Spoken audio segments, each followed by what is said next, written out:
Okay, so now after getting my pinking and my clipping done, I went ahead, I turned it and pressed it, and you'll notice, look how flat everything.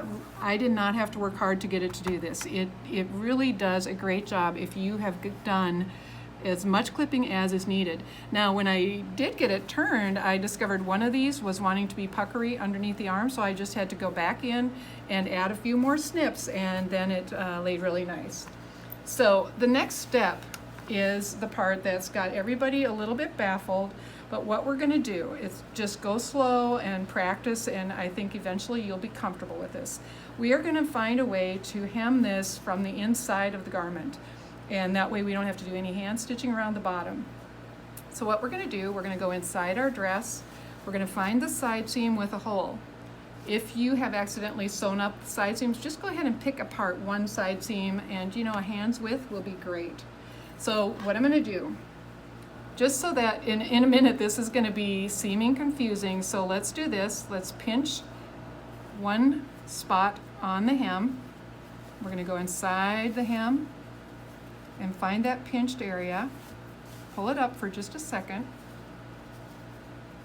And I'm gonna put a pin there.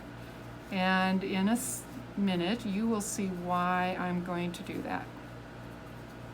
Things are going to get a little topsy-turvy, but trust me, this is going to save you from doing any hand stitching. And I don't have to have this perfect. I'm just wanting to make sure these two stay together.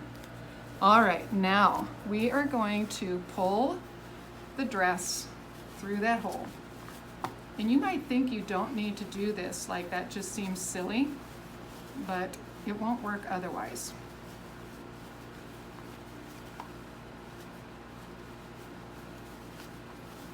All right, now it's through the hole. I have got my raw edges of the hem. What I'm going to do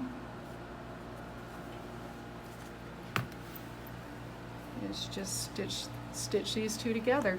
They were cut hopefully at the same time. So that means I should be able to just make sure my centers and side seams match. And I've got a little crease for the center, so that's going to help. And I'm just going to sew.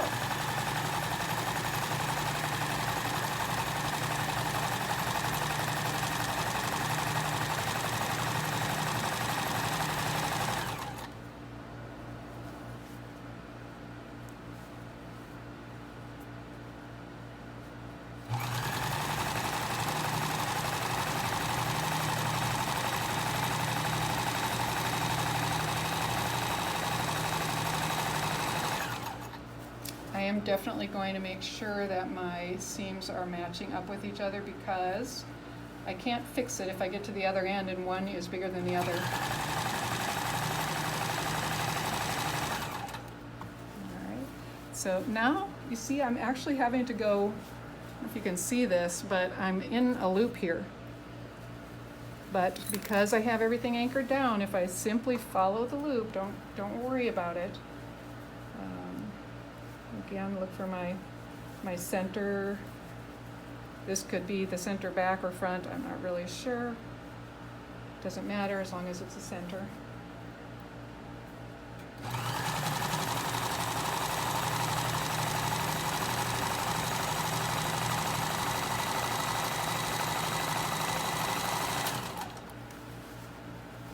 I will say that it doesn't hurt if you were to, when you line these up to sew them, if we were to let the lining overlap the main fabric just a tiny bit, that would ensure that the lining will be shorter than the main fabric, which means it would pull to the inside so you won't see the lining on the outside of the jumper when it's turned.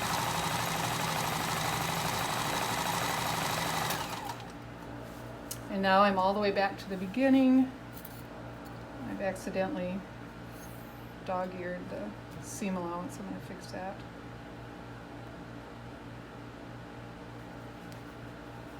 Okay.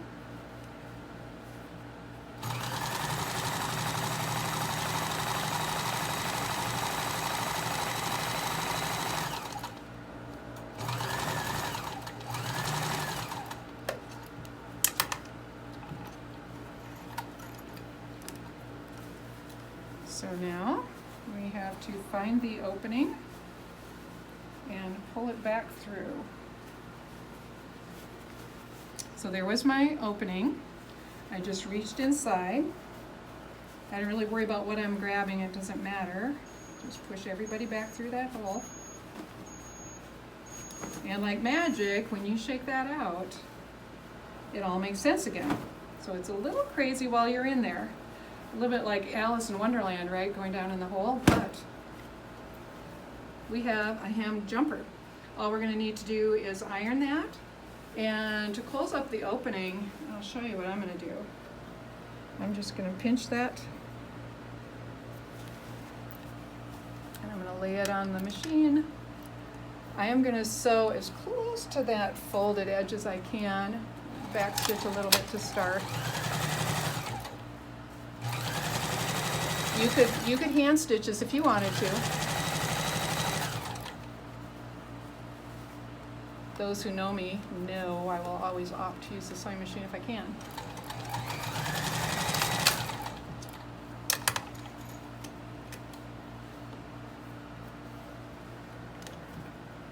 Alright, I'm going to have a little bit of string cleanup, but that's easy work compared to hand stitching a hem. And for anyone who says, well, why couldn't I just turn the two hems up and top stitch them down to each other? Let me explain why that's going to be tricky.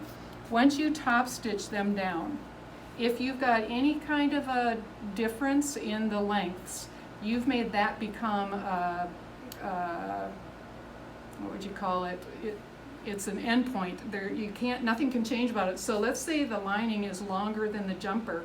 We're going to have a pucker inside. Not such a big deal, but if the jumper ends up longer than the lining, you're going to have some kind of a something going on like this down there or up in here. It's going to look very homemade, and we are really trying to make these good enough that they don't look like they're homemade.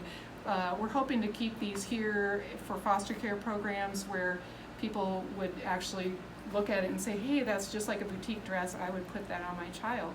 So let's just try to do our best, and if it's not a skill you have yet, just go ahead and experiment, learn, try, stretch yourself.